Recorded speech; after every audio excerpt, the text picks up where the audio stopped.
Bismillahirrahmanirrahim. Uhyikum bitahiyyatil Islam, tahiyatan tayyibatan mubarakatan min indillah wa tahiyatan ahlil jannah. Yaqulu an-nasu 'adatan wa naqulu 'ibadatan wa hiya assalamu alaikum warahmatullahi ta'ala wabarakatuh. Subhanakallahumma khaira muallimin 'allamta bil qalamil qurunal ula arsalta bit tawrati Musa hadiyan وبنى البطول فعلم الإنجيل وفجرت ينبوع البيان محمدا فثق الحديث وناول تنزيلا أشهد أن لا إله إلا الله وحده لا شريك له أشهد أن محمدا عبده ورسوله وحبيبه وصفيه وخليله النبي المصطفى والحبيب المجتبى وعلى آله وصحبه في كل لمحة ونفس عدد ما وسعه علم الله. قال الله تعالى في كتاب العزيز بعد أعوذ بالله من الشيطان الرجيم إن الله يحب التوابين ويحب المتطهرين. اللهم صل وسلم على نور الأنوار وسر الأسرار وترياك الأغيار ومفتاح باب اليسار سيدنا مولانا محمد المختار وآله الأطهار وأصحاب الأخيار عدد نعم الله وإفضاله. اللهم صل وسلم على سيدنا محمد الفاتح لما أغلق والخاتم لما سبق ناصر الحق بالحق والهادي إلى صراطك المستقيم وصل الله عليه وعلى آله حق قدره ومقداره العظيم. اللهم ارزقنا صدق في القول والإخلاص في العمل. اللهم اجعلنا من الذين يستمعون القول فيتبعون أحسنه. اللهم ارزقنا فهم النبيين وحفظ المرسلين وإلهام الملائكة المقربين بجاه سيد المرسلين آمين يا رب العالمين. هذا قال شيخ المصنف رحمه الله ونفعنا به وبعلومه في الدارين آمين يا رب العالمين. Kata Syekh Musannif rahimahullah, semestinya ia disertakan dengan mujahadah yang tinggi dan bimbingan hidayah darinya. InsyaAllah tuan-tuan, kita sambung lagi pengajian kita dalam kitab Mutiara Tasawuf pada menyatakan hikam, mensyarahkan hikam Ibn Atta'illah Sekandari rahimahullah. Sebelum kita mulakan, sama-sama kita niat, bagi siapa yang belum niat i'tikaf, sama-sama niat i'tikaf. Nah, itu i'tikaf fi hadzal masjid lillahi ta'ala. Tuan-tuan, kita masih lagi dalam bab berkenaan mahabbah, berkenaan dengan cinta, yang mana kita telah syarahkan dalam 2 pertemuan yang lepas.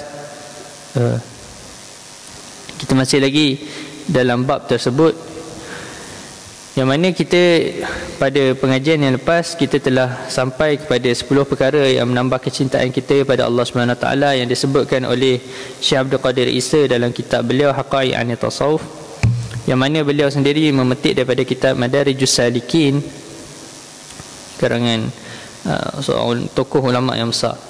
Jadi kita dah faham daripada 10 perkara tersebut, insya-Allah kita dapat menambah kecintaan kita kepada Allah SWT. Maka tuan-tuan, cinta ni bukan satu perkataan yang kita hanya sekadar ungkapan. Cinta bukan hanya sekadar satu benda yang kita faham melalui novel dan juga cerita-cerita cinta, tetapi ini adalah satu benda yang praktikal, hasil daripada amalan. Cinta adalah buah yang diingini daripada amal ibadah kita terhadap Allah SWT. Sebab itu, kalaulah kita telah melakukan sesuatu, apabila kita melakukan sesuatu pekerjaan, kita nak nampak dia punya hasil. Kita nak nampak dia punya hasil, buah dia kita panggil. Kalau kita tanam pokok bunga, kita nak nampak bunga.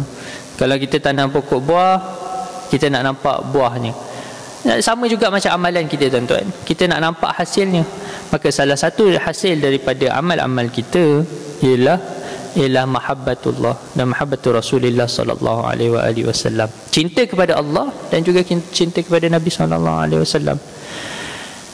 Maka kalaulah kita dah beramal selama ni, kan, kita boleh kiralah kita punya panjang umur kita daripada start kita balik, berapa lama dah kita beribadah. Maka kalaulah kita tak nampak lagi hasil daripada ibadah kita tersebut, maka kita kena revisit balik. Adakah betul amal ibadah kita ni dibuat dengan jalan yang betul, dibuat dengan syarat-syaratnya dibuat dengan rukun-rukunnya yang telah disusun oleh para ulama. Sebab itu kita kena revisit balik diri kita, kita kena sentiasa muhasabah, kan? Sebab ada orang yang mana dia bertemu dengan Allah Subhanahu Wa Taala kelak ketika mana mati, hal keadaan dia tak sedar bahawasanya diri dia tak bersedia lagi untuk bertemu dengan Allah Subhanahu Wa Taala. Sebab itulah Allah Taala rekodkan dalam Al-Quran bahawasanya ada orang meminta untuk kembali balik kepada dalam dunia. Jadi salah satunya ialah sebab apa? Sebab tak betul amalan. Ada orang yang satu memang jenis yang tak beramal lah. Ada satu juga ialah memang kita beramal tapi tak beramal dengan ilmu yang betul. Mungkin pula kita beramal. Sebab tu kalau tuan-tuan elok tuan-tuan kan baca kitab Ihya Ulumuddin bab ilmu, Imam Ghazali ni antara kelebihan beliau, antara metod ataupun manhaj, metodologi penulisan beliau dalam kitab-kitab tasawuf beliau mulakan dengan kitabul ilm. Dalam Minhajul Abidin pun beliau mulakan dengan kitabul ilm, kitab ilmu, bab ilmu. Dalam kitab Ihya pun beliau mulakan bab yang pertama ialah bab ilmu.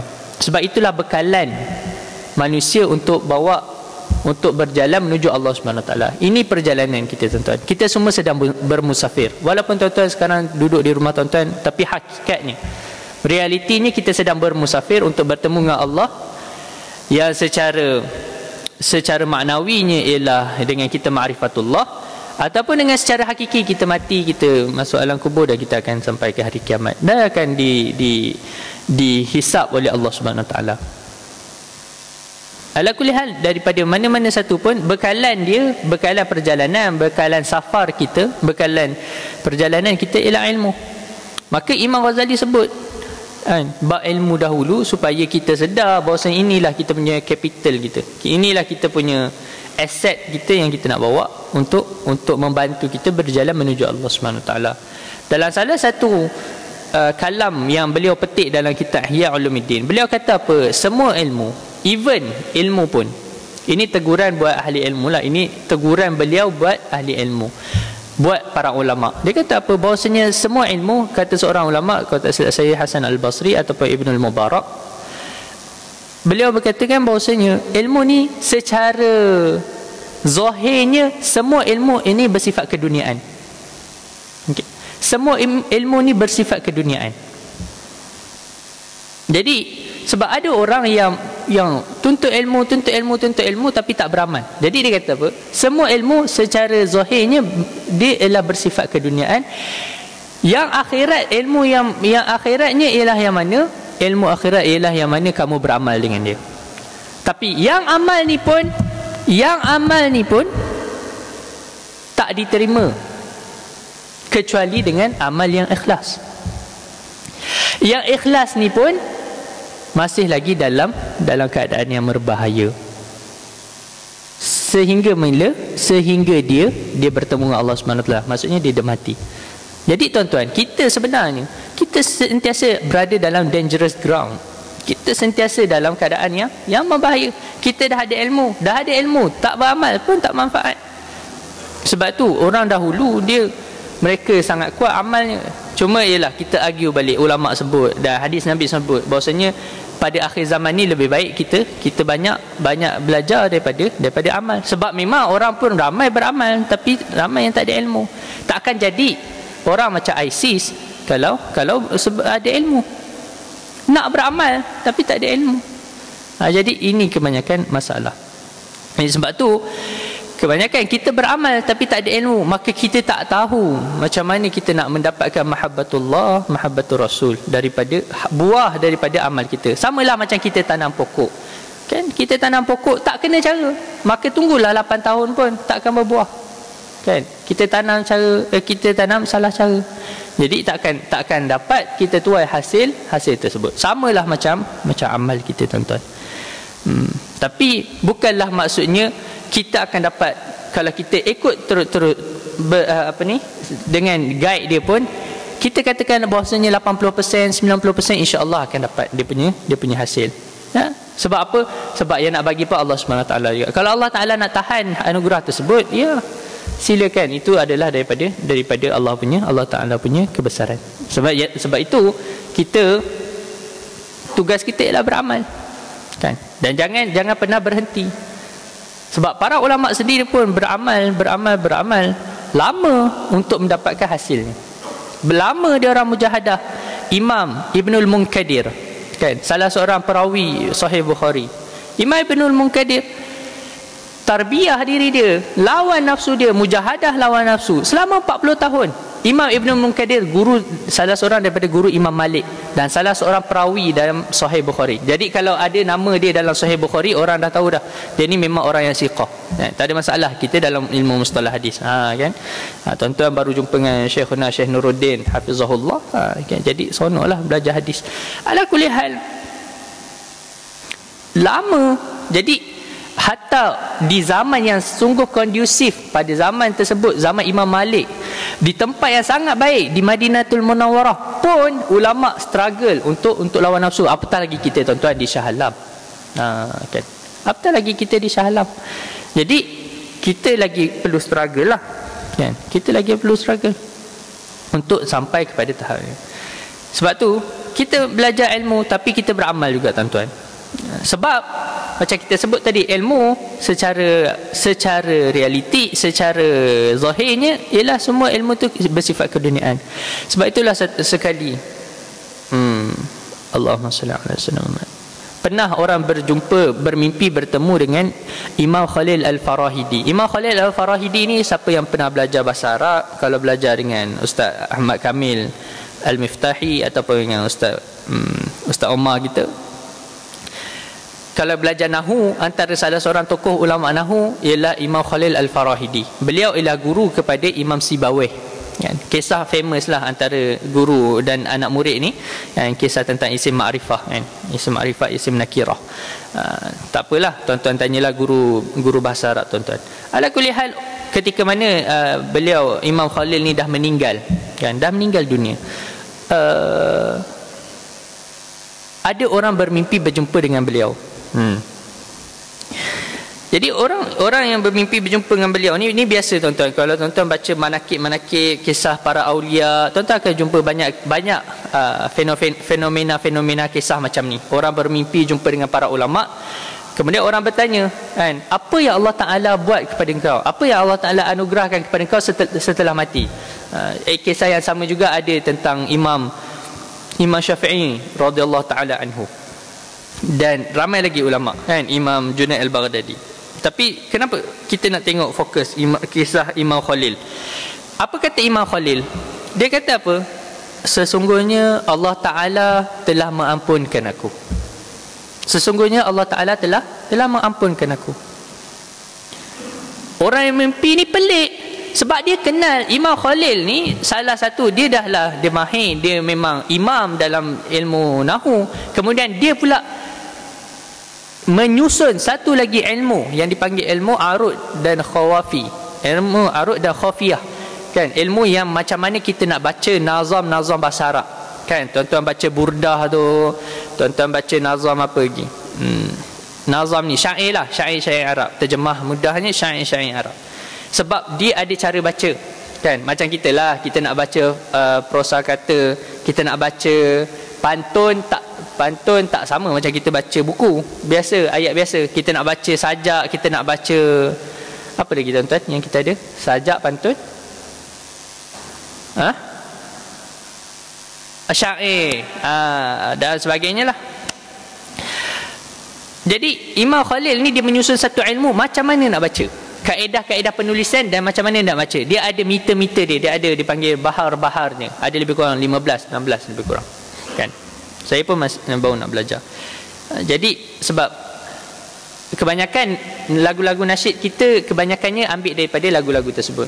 Dan contoh, ilahi lastu lil firdausi ahla. Yang tu ambil daripada ilmu arud. Kan. Jadi tuan-tuan kena belajarlah. Kalau kita punya takbir raya pula ikut ilmu taranum, kan, kita punya takbir raya tu, kan, ikut taranum jiharkah. Okey, tu tuan-tuan belajarlah. Jadi orang pelik, engkau ni susun satu ilmu yang memberi manfaat sampai sekarang orang-orang semua ikut ilmu kau, kan? Yang mana bermanfaat untuk ilmu agama. Takkan Allah Ta'ala ampunkan? Takkanlah Allah Ta'ala tak bagi ke istana besar ke, kan, bidadari banyak-banyak ke? Takkan Allah Ta'ala ampunkan je? Maka apa kata Imam Khalil? Dia kata apa? Aku melihat ilmu-ilmu tadi tu, aku melihat ilmu-ilmu yang aku susun tu, yang nahunya, sarafnya, yang apa, arud, khafiyahnya, dia kata apa? Haba'an manthura. Apa? Debu-debu yang berterbangan. Debu-debu yang berterbangan. Tak ada sikit pun nilai di sisi Allah SWT. Dia kata apa? Aku nampak debu berterbangan. Allah tak ada nilai. Sama juga Imam Junaid al-Baghdadi. Imam Junaid al-Baghdadi rahimahullah, Imam al-Ta'ifatain. Dia secara ijma' ulama mengatakan dia ni berpangkat imam. Ada orang yang kita gelar imam, dia khilaf ulama. Tapi Imam Junaid al-Baghdadi yang menyusun ilmu tasawuf, yang pertama sekali susun apa, rukun-rukun ilmu tasawuf ni, Imam Junaid al-Baghdadi. Orang pun jumpa dia setelah meninggal, orang tanya dia, apa yang Allah Ta'ala bagi kat engkau? Dia kata apa? Tak bermanfaat sikit pun. Apa yang aku baca daripada ibarat-ibarat sufi aku, daripada isyarat-isyarat sufi aku, semua tu tak bermanfaat kecuali beberapa rakaat solat malam aku. Kecuali beberapa rakaat je solat malam. Jadi apa tuan-tuan? Nak kata ilmu ni memang betul, ilmu ialah cahaya yang memandu, yang sebagainya. Memang kita pun disuruh untuk mendalami ilmu dengan sebanyak-banyaknya. Tapi tuan-tuan, kita disuruh beramal. Kita nak apa? Kita kena ada kita punya usaha untuk kita kumpul something untuk kita bawa kepada Allah SWT. Yang ni ialah persediaan kita untuk kita punya sah amal kita. Ilmu ialah untuk persediaan kita untuk sah amal kita. Tapi yang nak dikira tu ialah daripada amal. Maka kita beramal lah. Bawa kepada amal. Sebab itulah orang bawa kepada amal. Cumanya orang yang bawa seseorang kepada amal, kata Imam Ibn al-Mashish kepada anak murid dia Imam Abu Hasan Syazili, ataupun Imam Abu Hasan Syazili kepada Imam Abu Abbas Mursi, dia kata apa? Kalau seseorang bawa seseorang kepada amal, dia meletihkan. Memang letih. Sebab dia tak nampak, kan? Dia tak nampak, dia letih, rasa letih, kan tuan-tuan? Ke tuan-tuan rasa semangat datang subuh ni?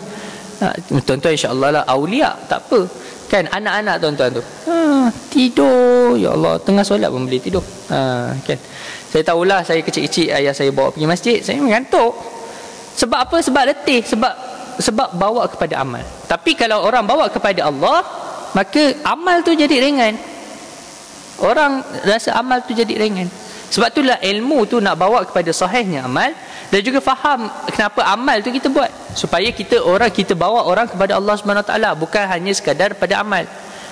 Kita ajak orang datang untuk beramal, kita ajak orang buat kebaikan, tapi kita tak maklum bahawasanya kebaikan tu untuk dia dengan Allah SWT.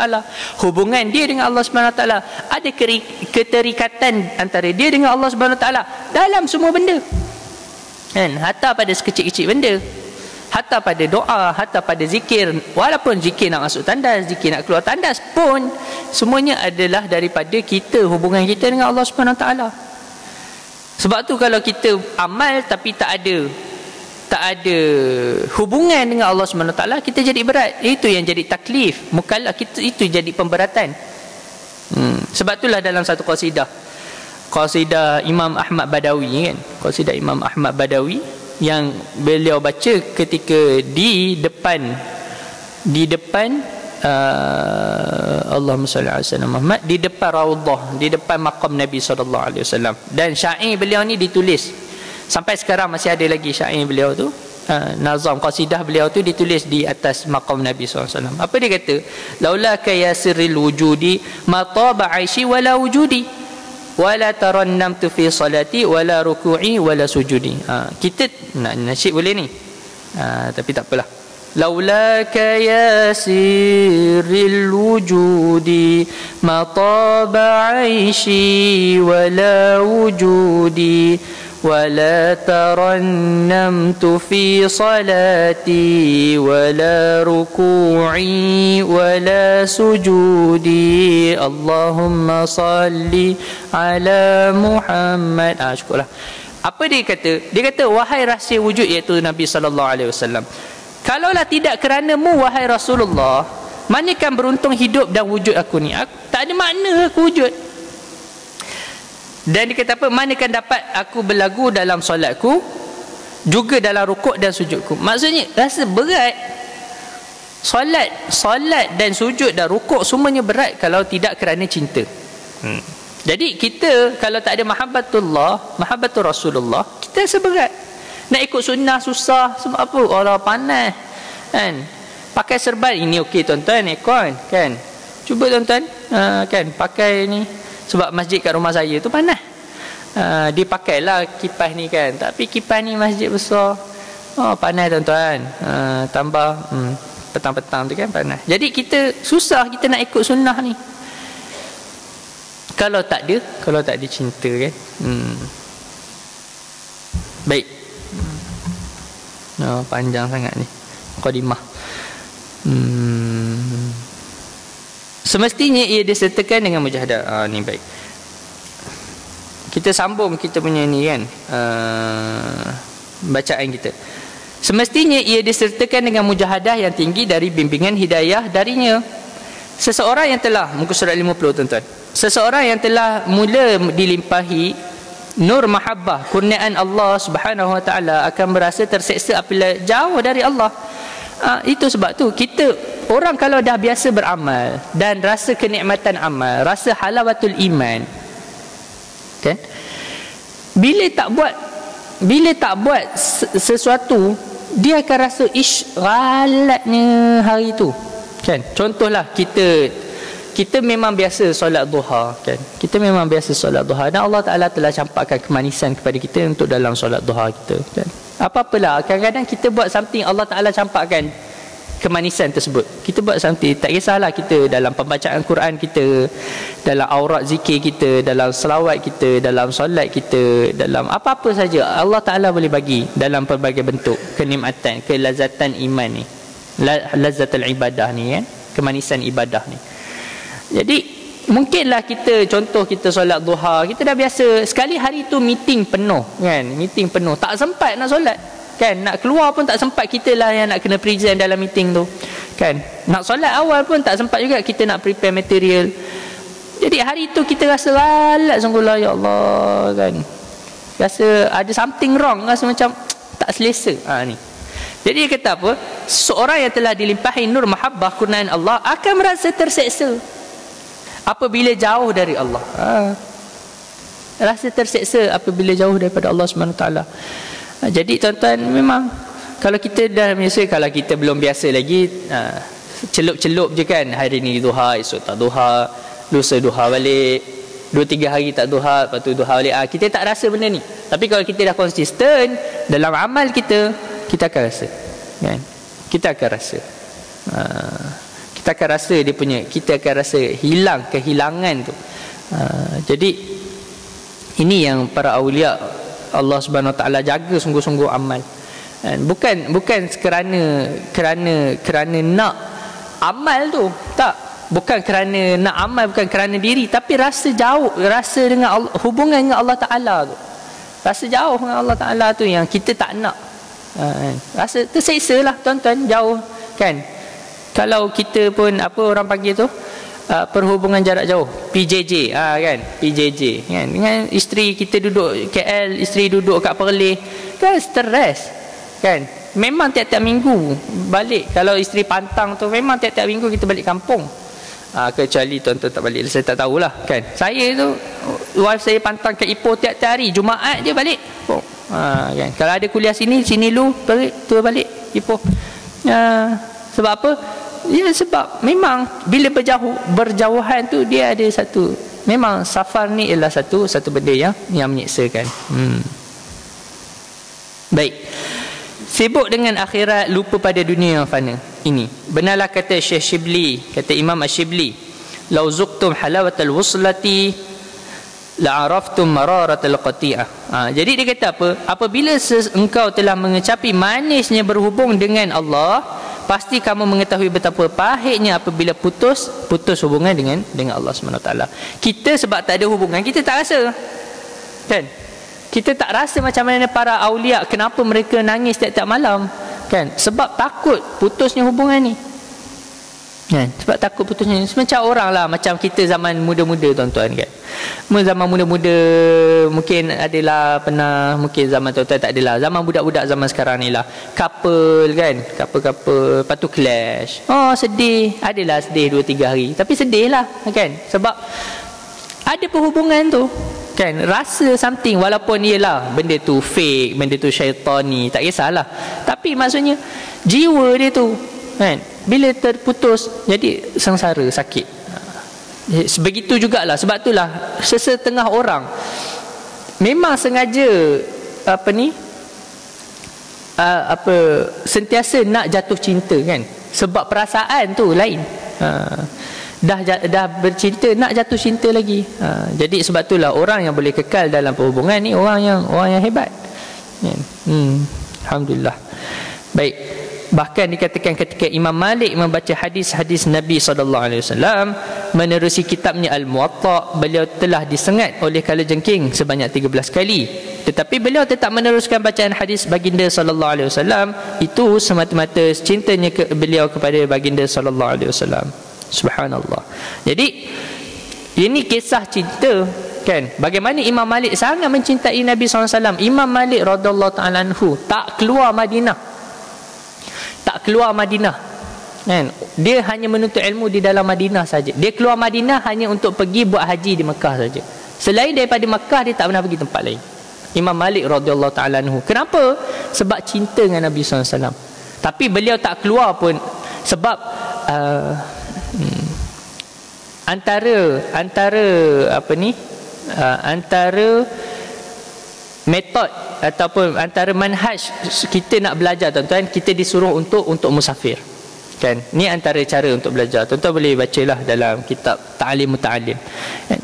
Kata pengarang Ta'lim Muta'allim, dia kata apa? Kalau kita nak belajar, sebaik-baiknya ialah kita keluar daripada kawasan kita. Pertama, kita belajar dalam kawasan kita, kemudian selepas itu kita kena keluar. Pertama, untuk kita kembangkan kita punya akal fikiran, untuk kita lihat kawasan yang lebih luas. Yang keduanya, untuk kita cari guru-guru yang lebih alim, lebih tua, yang lebih berpengalaman, dan kita cari ilmu-ilmu yang kita tak dapat di kawasan kita. Tapi Imam Malik dia tak keluar, tapi ilmu dia tetap hebat. Sebab apa? Sebab memang pada zaman dia masih ramai lagi para tabi'in, kan? Ramai lagi para tabi'in, dan dia berjumpa dengan, rasanya dia sempat berjumpa dengan beberapa orang sahabat. Tapi maksudnya apa? Maksudnya dia tak perlu keluar pun, dia dah cukup dah untuk belajar di Madinatul Munawwarah. Okey. Tapi bagi kita elok keluarlah, tengok macam Fadil Ustaz Omar kita, kan, belajar di South Africa, lepas tu pergi ke Yaman lagi. Jadi macam ni, tuan-tuan. Begitulah anak-anak tuan-tuan kalau nak belajar agama, kan? Mula-mula belajar kat sini, belajar mungkin pondok kat sini 2-3 tahun, ataupun di Fatani 2-3 tahun, kemudian keluar, kan? Keluar pergi belajar di, tapi maksudnya basic dia dah mantap lah, barulah pergi ke Tanah Arab, kan? Pergi Morocco, pergi, kalau dulu kita ada Syria, boleh pergi Syria. Sekarang boleh lagi Yaman, Hadramaut boleh pergi lagi. Ataupun nak belajar lain sikit daripada mazhab Syafi'i, pergi ke Mauritania. Jadi kita banyak, kita punya tempat yang kita boleh pergi untuk kita luaskan pandangan. Jadi bila kita luas, kita punya fikrah kita luas, maka barulah kita dapat menilai sesuatu dengan lebih secara holistik. Jadi sebab kadang-kadang orang jumud, kan? Kadang-kadang orang jumud, hatta orang yang belajar agama pun kadang-kadang jumud, dan juga tak nampak dengan secara terbuka. Jadi masalah. Jadi manusia susah nak hidup di zaman ni. Kita memang sepatutnya baca kitab turas. Dan di sini alhamdulillah semua kitab turas, kecuali kitab saya lah. Kitab saya tak berapa turas, tapi dia ambil sumbernya daripada kitab turas. Ala kulli hal, kita memang sepatutnya baca kitab turas, tetapi kita kena juga faham kita punya waqi'. Sebab itulah Syekh Abdullah bin Bayyah kan, Syekh Abdullah bin Bayyah, seorang ulama hebat zaman sekarang, dipanggil mujtahid zaman sekarang. Kata Syekh Abdullah bin Bayyah, seorang mufti nak keluar fatwa, dia ada 3 syarat yang nak mensahihkan fatwa beliau. Fatwa seseorang tu dia mesti ada 3 syarat. Apa dia? Pertamanya ialah dia kena tengok kepada nas syariah. Kan? Nas syariah maksudnya Al-Quran, hadis, kalam-kalam sahabat, dan juga amal kalau inilah, apalah sumber hukum yang kita ada daripada 4 yang telah ijma', kemudian yang lain-lain sampai 7 atau 8, kan, salih mursalah dan sadu zara'i sebagainya lah. Dia kata pertama kita lihat pada perkara tersebut. Yang kedua, kita kena lihat kepada maqasid. Dia kata pertama ialah what, yang kedua ialah why. Dia pertama sebelum nak keluar fatwa, dia kata what, apakah yang syarak sebut kepada kita. Okey, apakah yang syarak sebut pada kita, apa ayat Quran cakap tentang masalah ni, apa yang hadis Nabi cakap tentang masalah ni. Kemudian kita tengok why, kenapa. Yang ni yang kita panggil maqasid, maksud pada syariat tersebut, maqasid syariah. Kenapa Allah Ta'ala kata macam ni, kenapa Allah Ta'ala suruh buat begini, kenapa hukum ni jadi macam ni. Dia ada sebab. Sebab tu kita kena pakai akal, tuan-tuan. Wahyu dengan akal kena bergabung sekali. Wahyu sahaja pun tak jadi, akal saja pun masalah besar. Okey, kena gabungkan dua-dua. Sebab itulah ulama kita orang yang sangat kuat akal dia. Sebab itulah dalam usul fiqh, Imam Ghazali tulis kitab usul fiqh dia 40 muka surat cerita pasal mantik, ilmu mantik, ilmu untuk bagaimana kita nak berfikir. Jadi orang yang buang akal pun tak betul, kan? Jadi buang akal. Jadi kita tengok why, kenapa. Setelah kita tengok why, maqasid syariah, kita kena tengok yang ketiga ialah how. Bagaimana kita nak implementasikan hukum nas syariah tadi dengan maksud syariah pada zaman sekarang. Kita tengok waqi'. Kena tengok yang ni yang disebut fiqhul waqi' yang Syekh Abdullah bin Bayyah tulis kitab beliau. Cerita tentang semua masalah waqi' ni, yang mana berubahnya hukum agama dengan berubahnya waqi'. Sebab al-ahkam tataghayyaru bi taghayyuril azmina wal amkina wal ashkhas wal ahwal. Hukum hakam agama berubah dengan berubahnya zaman, berubahnya tempat, berubahnya seseorang, individu, dan berubahnya hal keadaan.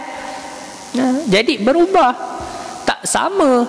Kita tak boleh, tuan-tuan, tak boleh kita semua baca sejarah. Jadi kita ada bayangan, kerajaan Rasulullah dulu macam ni, kita nak pakai template zaman Rasulullah ke zaman ni, tak jadi, tuan-tuan. Memang kita nak seperti mana zaman Nabi SAW. Tetapi Rasulullah tak suruh kita untuk hadirkan zaman Nabi tu untuk bagi ke zaman kita, tak. Tapi kaedahnya Rasulullah bagi bagaimana nak hidup beragama di zaman kita masing-masing. Sebab Rasulullah sendiri cakap, didik anak kamu mengikut zaman dia, bukan mengikut zaman bapa kamu didik kamu. Sebab tu tak jadi. Sebab itulah kita kata, aku dulu teruk kan, bapa aku kan, aku pun nak buat ke anak aku macam tu. Tak jadi, tuan-tuan. Atuk saya dididik oleh moyang saya. Buat perangai kena celup muka dalam perigi. Zaman ayah saya, atuk saya kurung dalam tandas. Zaman saya takkan ayah saya nak buat sama juga. Mestilah berubah, kan? Ikutlah zaman. Kurunglah dalam apa-apa pula, kan? Tak kisahlah. Poin dia apa, tuan-tuan? Poin dia zaman, saya tak katalah suruh buat macam tu, tuan-tuan. Kan tuan-tuan pergi gali pula telaga tepi rumah, dia rendam mana, tuan-tuan. Jangan. Ni contoh, tuan-tuan, contoh. Ni pun masalah juga, orang tak faham bahasa contoh ni. Betul, tuan-tuan, orang tak faham. Kan saya lagi, tuan-tuan hentam saya dalam Facebook. Saya pun tak kisahlah. Nak sebut apa? Nak sebut waqi'. Agama ni dia kena faham waqi', kan? Orang nak buat hudud, silakan. Tak ada masalah. Tetapi kata para ulama, kan, sejarah membuktikan kerajaan Islam, ketika ada dah kerajaan Islam, Turki Uthmaniyah gunakan hukum hakam agama Islam ikut mazhab Maliki. Mesir ikut hukum hakam mazhab Maliki, mazhab Hanafi. Dia punya teks hukum dia, teks perundangan dia, akhta dia ikut mazhab ulama, mazhab fiqh. Dia kata apa? Kata Syekh, kata para ulama, 800 tahun kerajaan Turki Uthmaniyah tak pernah ada orang kena hukum sebat 100 kali dah hukum rejam sampai mati. Tak pernah ada. Dan Mesir lebih 1000 tahun dah tak pernah ada lagi orang kena sebat 100 kali dan juga orang kena rejam. Adakah mereka tak bawa hukum Islam? Nah, ada dalam perlembagaan. Tapi ni kita sebut wakil tu, tahqiqul mana. Jadi orang tak faham, orang tak faham lah. Orang faham hanya sekadar pada peringkat pertama, iaitu nas agama. Oh, agama suruh buat hudud, buat.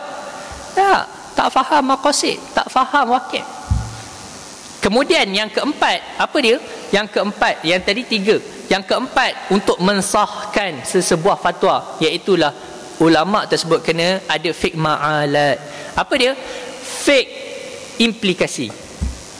Maksudnya sebelum nak keluarkan fatwa, tengok dulu 7 keturunan nanti apa nak jadi, 7 generasi nanti apa nak jadi. Tuan-tuan, hasil daripada fatwa para ulama. Sebab tu ulama tentang hasil daripada fatwa ulama, tengok apa jadi pada Syria sekarang, tengok apa jadi kepada Libya sekarang. Ni hasil fatwa ulama yang tak melihat kepada fiqh implikasi. Apa kita nak buat? Keluar fatwa lain pula. Kita dah cukup, kita tengok gambar budak-budak mati, lemas sebagainya sebab nak pindah daripada Syria. Ya Allah, tuan-tuan, saya tengok gambar menangis, tuan-tuan. Kita kalau kita ada hati, kita salah siapa?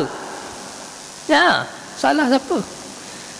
Sebab itulah ulama, teguran daripada ulama ni bukan teguran saya, tak. Ulama tegur, yang tegur ni bahawasanya sabar dulu sebelum nak keluar fatwa. Tengok dulu apa implikasi fatwa kamu ni.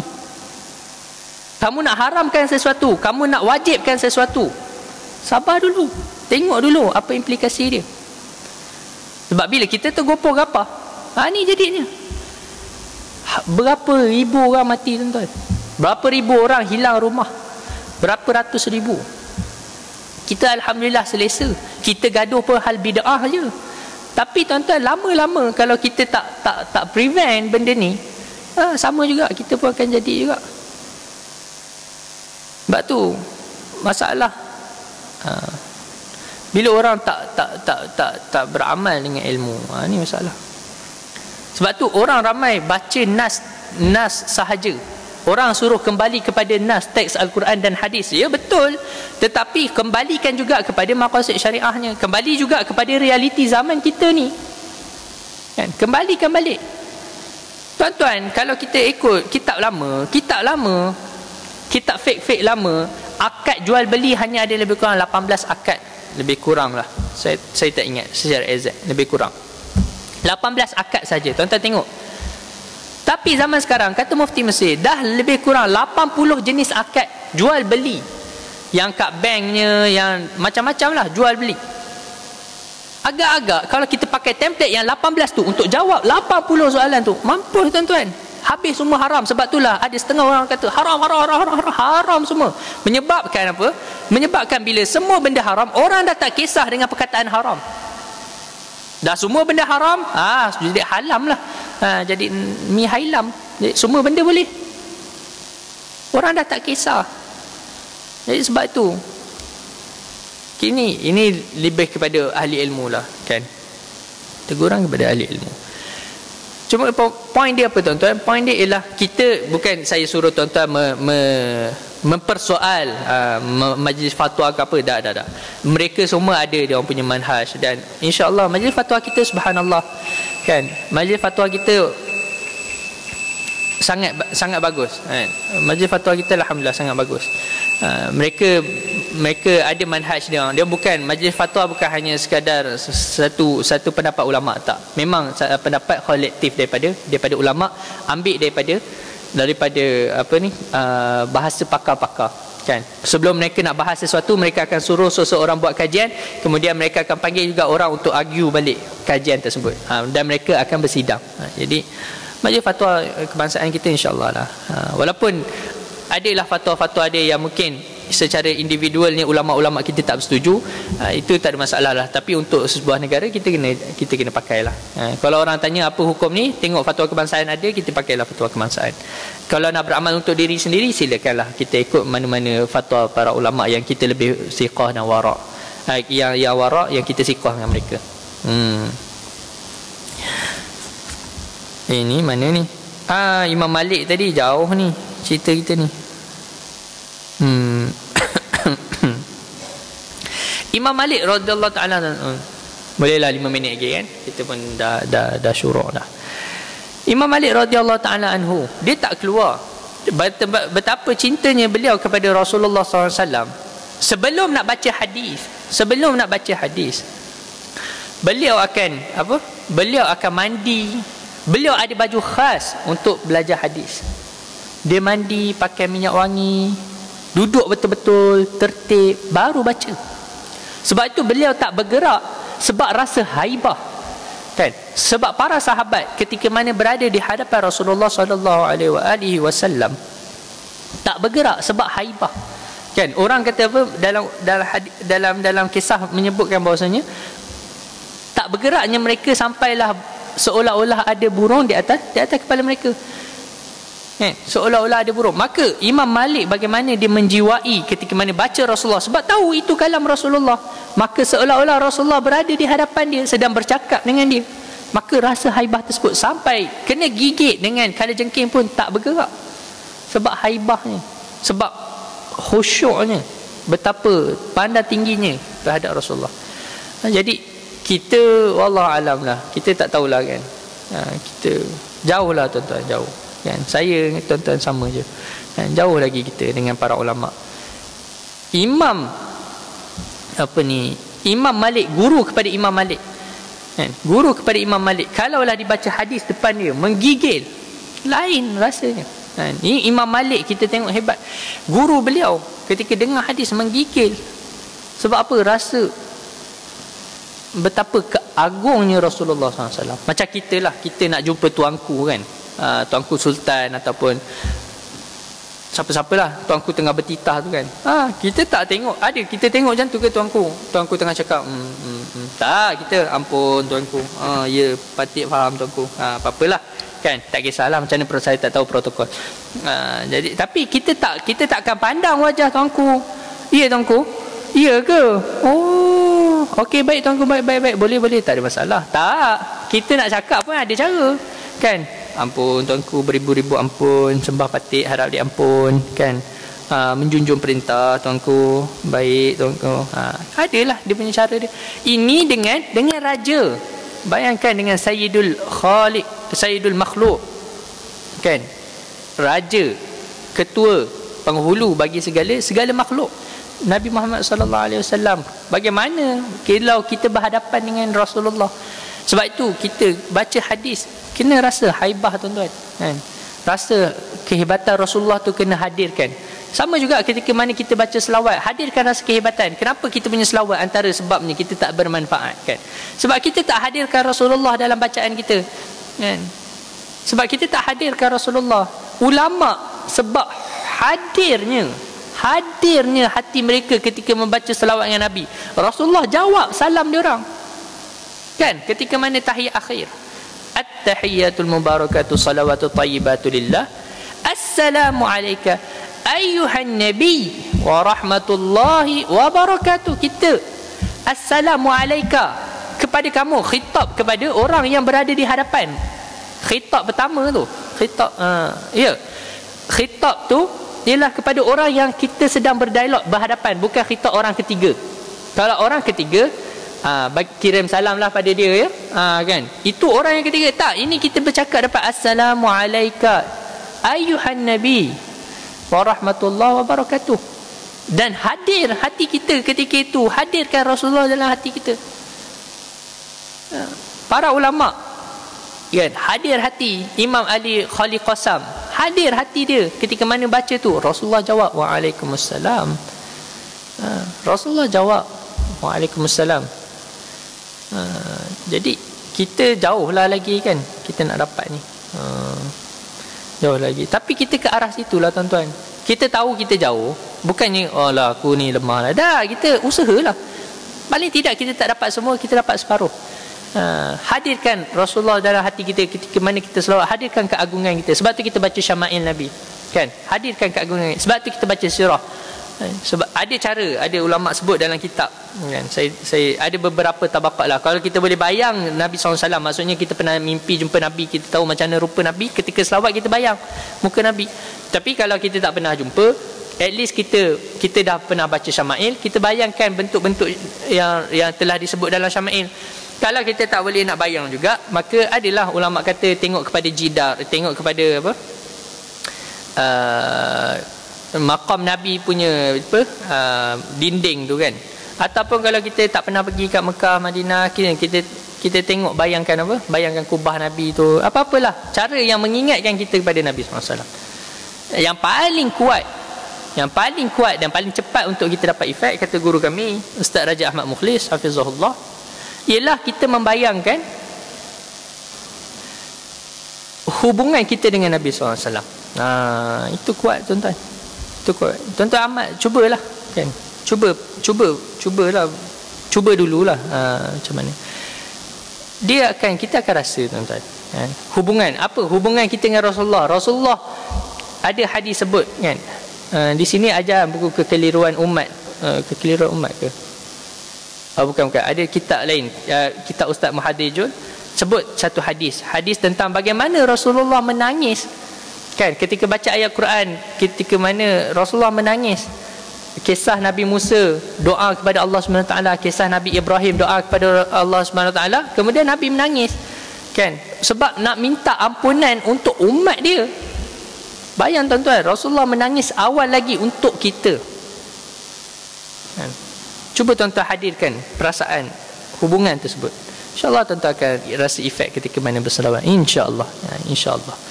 Ini formula-formula yang ulama telah bagi, yang mana mujarabat lah tuan-tuan. Benda yang mujarab, benda yang telah diulang-ulang oleh ulama, dan ada kesan. Kita nak dapatkan kecintaan kita kepada Nabi SAW, kita nak dapat cinta kita kepada Allah, kena mula dengan cinta Nabi dulu. Mula dengan cinta Nabi. Sebab Allah Ta'ala suruh apa? Nabi suruh kita didik anak kita 3 perkara. Pertama, cinta Nabi. Kemudian cinta ahli bait Nabi. Kemudian barulah baca Quran. Tak suruh cinta Quran sebab memang susah. Budak nak baca Quran susah. Tapi suruh ajar dia baca Quran. Lama-lama dia dah reti, dia akan cinta kepada Quran. Tapi Nabi, dia suruh cinta Nabi. Dan suruh cinta ahli baitin Nabi SAW. Saya semalam baru dapat WhatsApp tuan-tuan. Ini saya mengamuk tu. Saya memang sensitif lah tuan-tuan. Sensitif. Duk sebut bahawasanya mencintai ahli Nabi ni, mencintai ahli keluarga Nabi ni adalah daripada amalan Syiah. Astaghfirullahalazim. Ini tuduhan ini ya Allah. Astagfirullah. Jahat ni tuan-tuan. Jahat. Saya sebut tentang jahat. Kan? Ni daripada orang munafik. Orang yang tak cinta Sayyidina Ali, tak cinta Sayyidina Hasan, tak cinta Sayyidina Husain, adalah daripada munafik tuan-tuan. Jelas hadis Nabi SAW. Munafik. Orang yang tulis WhatsApp ni, na'udzubillah, tanda nifak yang jelas.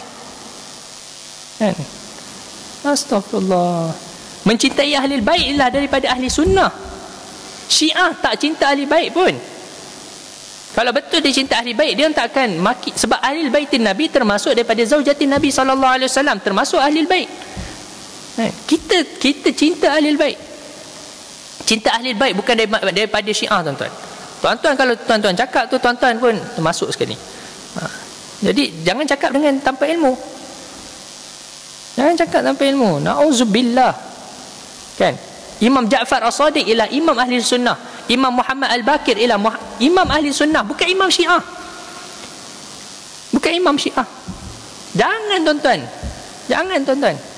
Imam Ali Zainal Abidin As-Sajjad, imam ahli sunnah. Jangan kita saya ngamuk tu tuan-tuan. Saya tak boleh lah. Kita nak suruh orang jauh daripada Nabi, dengan jauh daripada keluarga Nabi. Na'udzubillah. Na'udzubillah. Na'udzubillah. Nabi jelas suruh kita cinta Nabi dan cinta Ahlul Bait. Celah mana hadis tu yang kamu tak faham? Celah mana? Celah mana kamu nak takwil hadis tersebut? Tak ada. Jadi tuan-tuan, kalau tuan-tuan dapat WhatsApp macam ni,